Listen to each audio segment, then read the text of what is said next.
할렐루야, 비전의 가족 여러분, 은혜로운 아침입니다. 오늘 이 시간도 주님께서 우리에게 허락하시는 그 은혜를 경험하는 귀한 시간 되기를 소망합니다.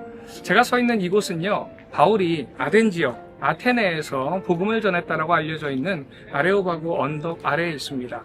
그 말씀이 오늘 본문인 사도행전 17장 17절 이하의 말씀입니다. 그 말씀에 대해서 여기 보면은 헬라어로 기록되어 있습니다. 바울이 선포했던 그 말씀, 또 그 말씀을 통해서 하나님께서 어떤 은혜를 허락해 주셨는지 우리 말씀을 통해서 오늘 은혜 받는 귀한 시간 되기를 소망합니다.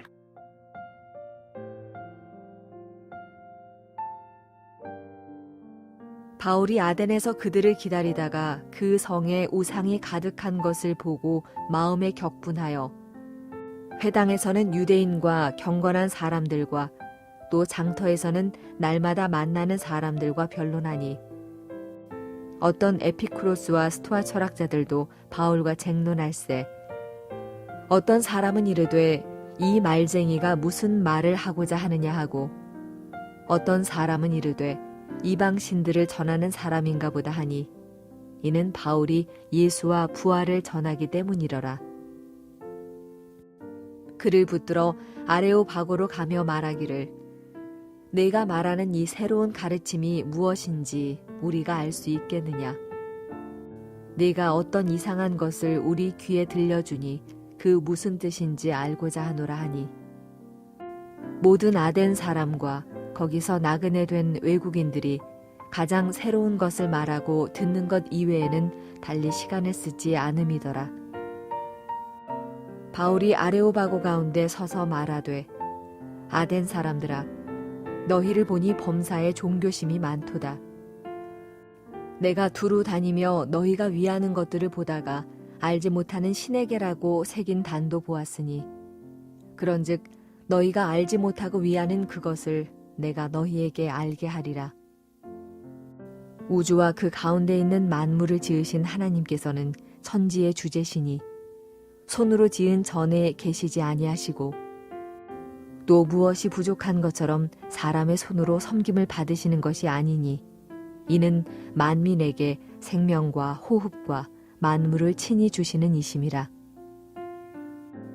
인류의 모든 족속을 한 혈통으로 만드사 온 땅에 살게 하시고 그들의 연대를 정하시며 거주의 경계를 한정하셨으니 이는 사람으로 혹 하나님을 더듬어 찾아 발견하게 하려 하심이로되 그는 우리 각 사람에게서 멀리 계시지 아니하도다.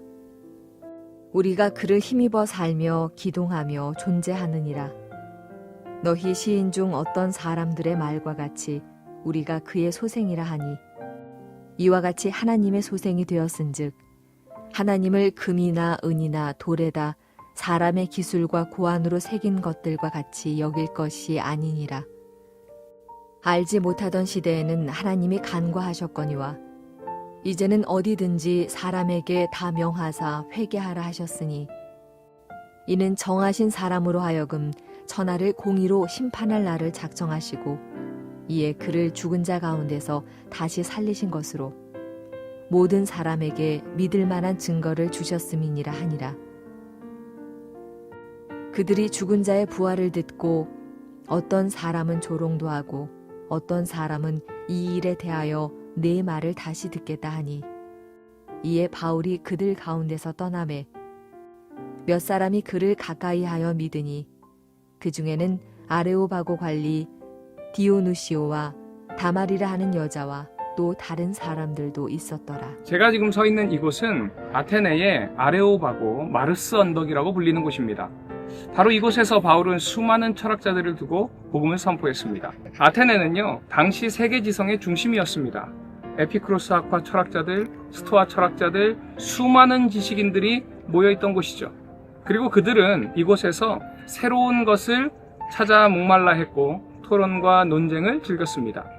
그런데 아이러니한 것은요, 이렇게 철학과 지성이 뛰어났던 이곳에 우상이 가득했다는 것입니다. 역사가들에 따르면요, 당시 이 아테네에는 사람보다 신상이 더 많았다고 합니다. 우리에게 잘 알려진 제우스, 아테네, 아폴로, 바카스, 니케, 수많은 신전들 뿐만 아니라 알지 못하는 신까지 수많은 신전들이 즐비했던 곳이 바로 이 아테네입니다. 그래서 이 아테네는요, 지성과 우상이, 철학과 미신이 공존했던 곳이라고 할 수 있습니다. 이는 오늘날도 똑같습니다. 현대사회는 과학과 기술이 고도로 발전했죠. 하지만 동시에 온갖 종류의 우상들로 가득합니다. 돈, 권력, 명예, 성공, 외모, 사람들은 여전히 신들을 만들고 그 신을 숭배합니다. 바울 시대나 지금이나 복음은 이러한 세상 한복판에 들어가야 합니다. 지성이 있는데 진리가 없고 철학이 있는데 하나님이 없는 도시. 바울은요, 그 모습을 보면서 마음이 아팠습니다. 왜냐하면 사람들이 진짜 하나님을 모르고 헛된 것들에 생명을 걸었기 때문에 그렇습니다. 바울은 이곳에서 마음이 격분하여 복음을 전하기 시작합니다. 바울의 이 격분은요, 분노가 아니라 영적인 아픔. 이 아픔이 복음 전파의 열정으로 이어지게 된 거고요. 바울의 이 격분이 그를 행동하게 만들었습니다. 그래서 말씀을 보니까 날마다 만나는 사람들과 변론하니 라고 되어 있습니다. 바울의 격분은요, 우상이 가득한 이 아테네 한복판에서 철학자들이 지배하는 이 아레오바고에서 복음을 선포하면서 이끌어갔습니다. 사랑하는 우리 비전의 가족 여러분, 오늘 우리가 살아가는 도시는 다르지 않습니다. 겉모양만 다를 뿐이지 돈과 성공, 자아, 쾌락, 이러한 수많은 신전들이 곳곳에 세워져 있습니다. 우리는 그 모습을 보면서 무엇을 느끼고 있나요? 바라기는 바울처럼 하나님의 마음을 닮은 거룩한 아픔, 복음으로 이끄는 격분이 우리 안에 다시 회복되기를 간절히 소망합니다. 그런데 이 아테네 사역에서 흥미로운 점은요, 바울의 접근 방식이었습니다. 바울은 유대인 회당에서는 구약 성경을 인용하면서 예수님이 메시아임을 증명했습니다. 하지만 여기 아테네에서는 달랐습니다. 그는 구약을 인용하지 않았죠. 대신에 너희 시인 중에 어떤 사람이라고 이야기하면서 그리스 시인들의 말을 빌려서 복음을 설명했던 것입니다. 그렇게 바울은 알지 못하는 신에게라는 제단에서부터 시작하죠. 그들의 문화와 상황에서 접점을 찾았습니다. 이것을 신학적 용어로 상황화라고 이야기합니다. 복음의 본질은 변하지 않지만 전달 방식은 듣는 사람에 맞춰서 상황에 따라서 조정해 간다는 것이죠. 바울은 이곳에서 철학자들을 무시하지 않았습니다. 그들의 언어로 대화했고요. 그들의 관심사에서 시작했습니다. 하지만 동시에 타협하지 않았습니다.